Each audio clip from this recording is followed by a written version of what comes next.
Hello everyone. Hi. This video, it's a little weird, a little different, but bear with me, okay? So first of all, welcome back to my channel. Today's video is a little interesting because it's definitely different. I remember seeing this, I feel like a little bit here and there from different creators, and I thought it'd be funny to kind of give my stab at it. And yeah, I don't know, I think it's kind of funny. It's kind of a fun thing. This video, as you can tell by the title, is me basically ranking Taylor Swift's ex-boyfriends. It's not that serious. This is not me throwing shade at them whatsoever. They're obviously much more than just Taylor Swift's ex-boyfriend, and I'm sure they're great people, and obviously relationships don't work out. This is definitely not shade to any of them, who they are as a person. This is just me having fun, fucking around. I don't mean to like diminish who they are to just being Taylor Swift's ex-boyfriend, if that makes sense. So basically in this video, I'm going to sit here and talk to you guys about Taylor Swift and her ex-boyfriends and rank them from least favorite to most favorite. But I guess let me like talk more about the qualifications of some of the qualifications when it comes to these rankings is their songs that were written about them. Like, how good is the song? Is this song really fucking good? How many songs were there? A part of these qualifications is also how I feel about them now and overall, and Taylor Swift's like relationship with them now. I think that a lot of these ranking spots for these boyfriends, for these exes, might have been a lot different, you know, maybe a couple of years ago, but in light of different recent events, just in light of new things that have happened with Taylor Swift and these exes, that also makes me feel different about them now. How I feel about them also goes into this ranking. Yeah, that's what we're gonna do today. It's gonna be a fun time. Yeah, let's just get into it. So Taylor Swift has 9 ex-boyfriends that we know of publicly, that are public, you know, figures. These are more like serious boyfriends, the boyfriends that are in the public eye that she kind of like publicly dated that we know of. So in chronological order, we have Joe Jonas, who she dated July 2008 to October 2008. We have Lucas Till. She dated him March 2009 to April 2009. Tara Lautner, she dated in the fall of 2009. We're not really sure when. Definitely obviously ended in December, because we do have Back to December from her. We have John Mayer, who she dated December 2009 to February 2010. We got great songs from John Mayer. I mean, one particular song comes to mind. We also got like so many good songs from Joe Jonas in that relationship. Are you kidding? Forever and Always, Last Kiss. After John Mayer, we have Jake Gyllenhaal, who she dated from October 2010 to January 2011. Then we have Connor Kennedy, who she dated July 2012 to October 2012. Then we have Harry Styles. Are you kidding? The songs that came with Harry Styles in that relationship. All of 1989, which is just a masterpiece of an album, phenomenal album, so many good songs. I mean, we got Clean from that. Clean, one of the best album closers ever, is from Harry Styles and her relationship with him. They dated November 2012 to January 2013. And then we get Calvin Harris.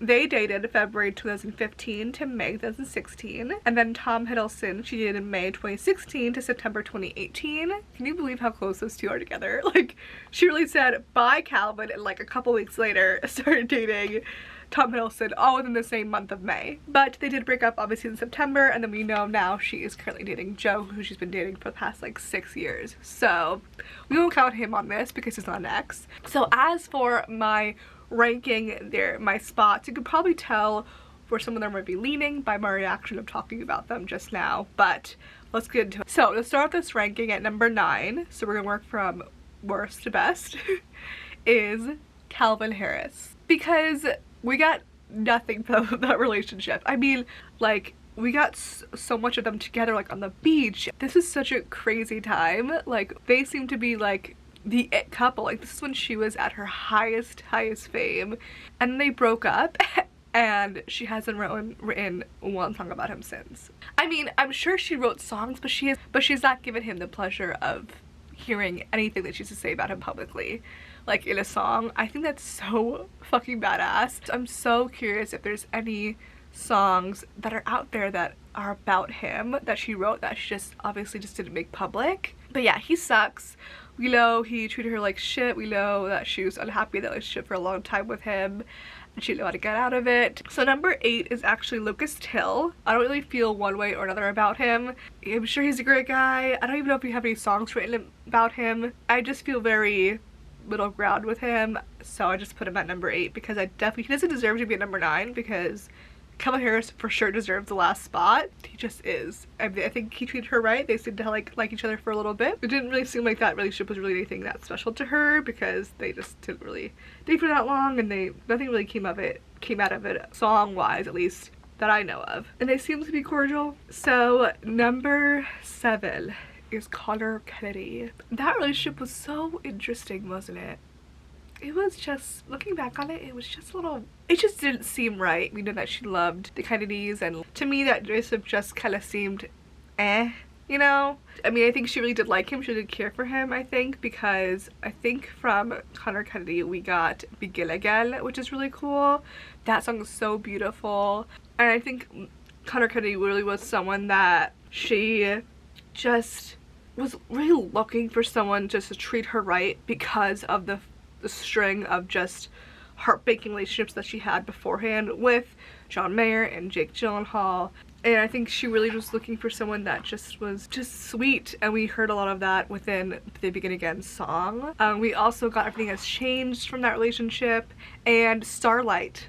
I love Starlight. Just such good songs came out of that relationship. Number 6, we got John Mayer. Now he would be lower if we're just talking about who he is as a person and their relationship in general, because that relationship was just so gut-wrenching. Like, he is such a fucking weirdo. We're at number 6 for him, but honestly purely because of the songs we got out of it. Like, the songs we got out of John Mayer are just so fucking good. I mean, obviously we got Dear John, which just has such an I just cannot believe how young Taylor was when she wrote that song. Just the greatness of that song, how it's written, like the production, it's such an amazing song. Obviously we now have gotten Would've, Could've, Should've, which is just powerful. That song is just another world of amazing. Obviously these topics that she talks about in both these songs are so sad.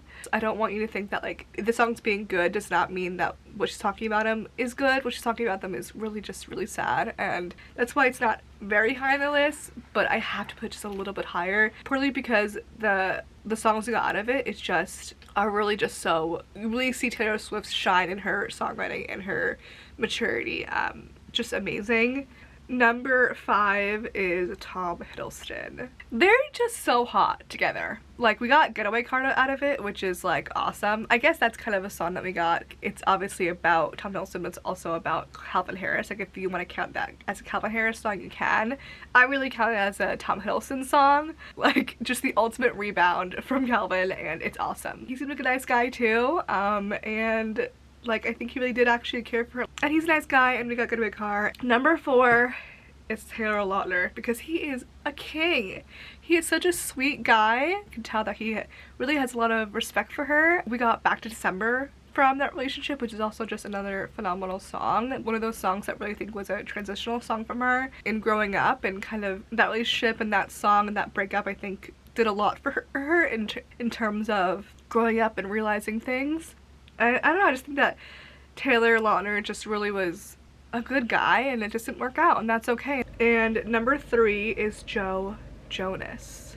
Y'all, the songs we got from Joe Jonas are so good, and that's one of the main reasons why he's so high up on the list. We got Last Kiss, we got Forever and Always, oh my god, we got freaking Better Than Revenge. And then, you know, she mentions him, like, we did get that lyric in Invisible String that's kind of like about him. Like, what'd she say? Cold was the steel of my axe to grind for the boys who broke my heart. Now I stand their baby's presence. I don't know, I just feel like we've gotten such a really cool relationship, like, line from them. Like, from whenever they dated and how she was just so angry about that. You know, she called him out on the Ellen show. Like, we got so much from that relationship to now how they're seem like to be really good friends. Like, we've had such a journey with them in that relationship that it just has to be at number 2. Number 2 on this list is Harry Styles. I am the daughter of divorced parents, and actually my real parents are divorced, but I'm talking about Taylor Swift and Harry Styles here, okay? I love Harry Styles so much, I love Taylor Swift so much, and the music we got from both of them for their relationship with each other is just amazing. I mean, first of all, we obviously got a bunch of songs off of 1989. Out of the Woods, Style, Khalil, and then we got Perfect from Harry Styles and One Direction. Some songs from Harry are assumed and thought to be about Taylor, we're not really sure. We got Ever Since New York, Two Ghosts. Two Ghosts I think is about Taylor Swift. But yeah, like such phenomenal songs on both ends from both of them.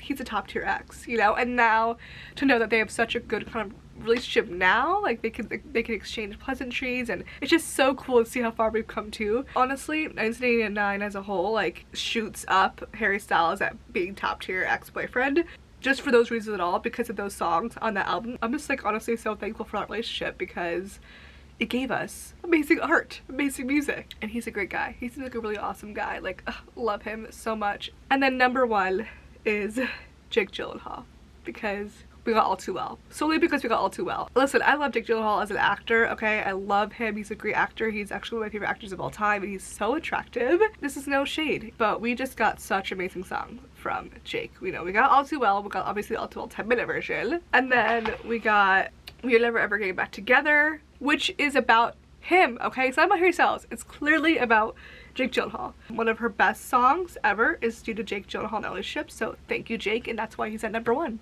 He seems like a great guy. He never said anything bad about her, really, except when he kind of said he never loved her. But then he did, because he would only say it whenever they broke it up, as per we know from her songs. The 10-minute version of All Too Well. That's it for this video. I've rambled on far too long, so about Taylor Swift and her ex-boyfriends. But if you guys like this video, please like and subscribe. I hope you guys enjoyed it. And yeah, I'll see you guys soon in my next video. I love you so much. Yeah, see you then. Bye!